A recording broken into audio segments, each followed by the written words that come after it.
Is this the game week to go for a differential captain? Hello, hope you're having a great Friday. What is up, guys, and welcome to FPL Today and the captain video for the channel for Game Week 9. Here we'll go over the captain picks I think are your best bets to score you big in Game Week 9 and look at their opposition as well to help you get the best FPL ranking possible. So if this kind of video is something you want to see on the channel, make sure to do those things that help the channel out so much. It is free. All you got to do is hit the like button, subscribe, and hit that bell for FPL, and let's get on with the video. So guys, in a game week where we have so many injury issues and a lot of the big hitters having tough fixtures with the likes of Liverpool against Leicester and Man City against Spurs, who is the best captaincy pick for your team in Game Week 9? Now, I've got 4 candidates to look at, and of course, while we look at these candidates, you could also consider other people from the team that these captaincy candidates are from. And we're going to start off by looking at the stats for these players over the last 6 game weeks. Now, this video might be a little shorter than the majority of videos on this channel, purely because I'm just going to focus on the captaincy call and only the captaincy call in this video. We start things off with Jamie Vardy as the 4th captaincy pick for me. He's not the best pick, but I think if you own him, he is someone you could consider.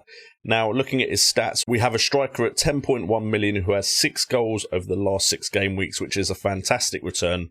13 shots, 10 on target, 12 from inside the box, so only 1 long shot out of those numbers there, and 10 big chances. We also have expected goals at 5.78 and 2 assists from 2 key passes and 1 big chance created, with expected assists at 0.7. So Vardy has had an incredible amount of big chances, but a massive factor in this is the fact that Leicester have won an incredible amount of penalties. Could they get more penalties against a makeshift Liverpool defence that hasn't really got the experience or the chemistry to potentially keep out a player like Jamie Vardy? Moving on to the next player on this list at number 3, and another striker, and it's Timo Werner against Newcastle away. Now, yes, you could replace Timo Werner with the likes of, say, Hakim Ziyech as your captaincy call for this game week, and I think that's a lot more feasible than picking anyone else in Leicester's side other than Jamie Vardy as captain. Timo Werner comes in at 9.4 million and has managed to get 4 goals in the last 6 game weeks with 14 shots, 1 more than Jamie Vardy, 8 on target, 12 from inside the box with 5 big chances. His expected goals is lower at 2.90, and he's managed to get 1 assist from 3 key passes and 1 big chance created, with a higher expected assist at 1.00.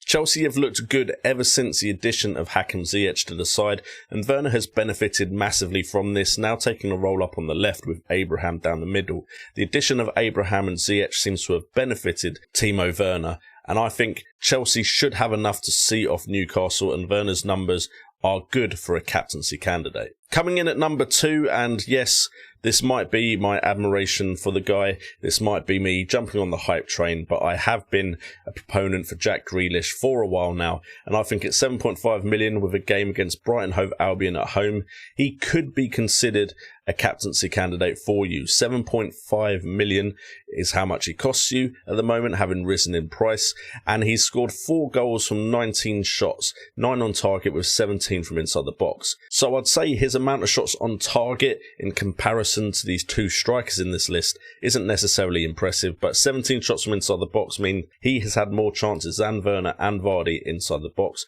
and has also had 5 big chances, the same as Timo Werner. His expected goals is also higher than Timo's, with 3.35 being his expected goals, and 6 assists with key passes at 16 and big chances created at 6, with expected assists at 3.64. So he has more avenue to points than the likes of Vardy and Werner, who are likely to get you points only by scoring goals. And the thing is, Grealish is just on absolute fire right now. He's buoyed by his recent call up to the England team, where he's also looked impressive, and now with the addition to some quality players around him in the Aston Villa side, and he has the stats to back it up as well. I think against Brighton, also a team he has a good record against, he could get some points in this game. Brighton also are the type of side that will come to play, so that could play into the hands of Jack Grealish, and he could be a big differential captain for you. However, going with number one, and the number one pick has to be Bruno Fernandes, and I would argue that potentially the likes of Rashford could be considered here as well, but at 10.6 million, I think Fernandes is your safest bet. 5 goals so far in the last 6 game weeks with 17 shots on goal, 9 on target, 7 from inside the box and 4 big chances. His expected goals are just slightly higher than Jack Grealish's at 3.53, and he's managed 3 assists from 15 key passes and 3 big chances created. His expected assists slightly lower than Grealish's at 2.01, but Bruno Fernandes is definitely verging on being the talisman at Man United and has the ability to return from open play and the ability to pick up FPL points. No haul has come as of yet at home, but rules of course are made to be broken. And now we move on to their opposition. So here in this section we look at the teams they're coming up against and we see if that tilts the favour in any direction of one of these players. We'll start off with Jamie Vardy. He is playing against Liverpool away, who have conceded 13 goals in the last 6 game weeks with 0 clean sheets. 57 shots on their goal with 39 coming from inside the box and 26 on target. They've conceded 17 big chances, the most out of any of the opposition in this list. And expected goals conceded is at 10.28. which is one of the highest in this list as well, but not quite first. And expected clean sheets is only at 1.28. Now for Liverpool, this is very bad numbers indeed, and Jamie Vardy could potentially benefit from this.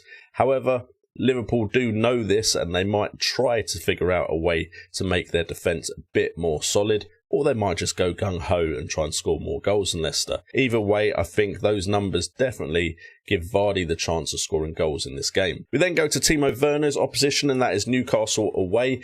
And Newcastle have conceded 10 goals with 0 clean sheets in the last 6 game weeks, with 104 shots on their goal, the highest of the opposition in this list. They've also conceded the most amount of shots from inside the box, 58, and the most amount of shots on target at 44, but their big chances is actually the best, only conceding 7 compared to the other teams in this list. And expected goals conceded is at 10.65, and expected clean sheets is at 1.55 for the last 6 game weeks. Now, Timo Werner is coming up against a side that might try and park the bus. That's the one doubt I have about this fixture. However, the fact that Chilwell is out could also potentially benefit Timo Werner, being the guy that is given the job to get on the end of Hakim Ziyech's balls into the box and to the far post. So potentially Timo Werner could still be a great pick. There will be plenty of chances against Newcastle. It's just they won't be as good as the chances potentially for the other captain choices in this list if Newcastle keep to these numbers. Looking at Jack Grealish's opponents, Brighton Hove Albion at home, they've conceded 11 goals, which is the second highest on this list, but they have kept a clean sheet.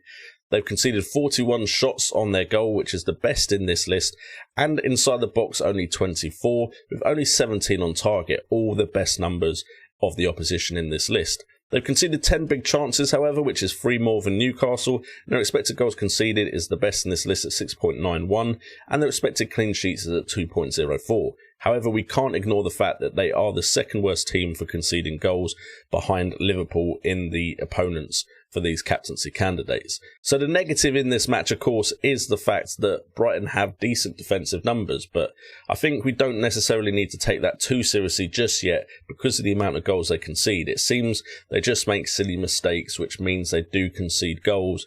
It's just they don't necessarily concede the same amount of chances as other opposition do. A lot of that is to do with the fact that they do like to play football, keep possession, and go for goal themselves. However, again, they've not been very good at scoring as well. So Brighton, I think, are definitely a bit of an enigma, and we don't necessarily have to take these stats too seriously, apart from the main ones, which are likes of goal conceded and big chances conceded. And then we come to Bruno Fernandes' opponents, West Bromwich Albion at home. And of course, West Brom look like the best opposition in this list as an opponent to come against for your captain. However, they have become a bit more solid defensively. And because we're looking at the last 6 game weeks and not including the first 2 game weeks, their numbers aren't actually too bad. They've conceded 9 goals, which is the best out of any team in the opposition list, with 1 clean sheet kept.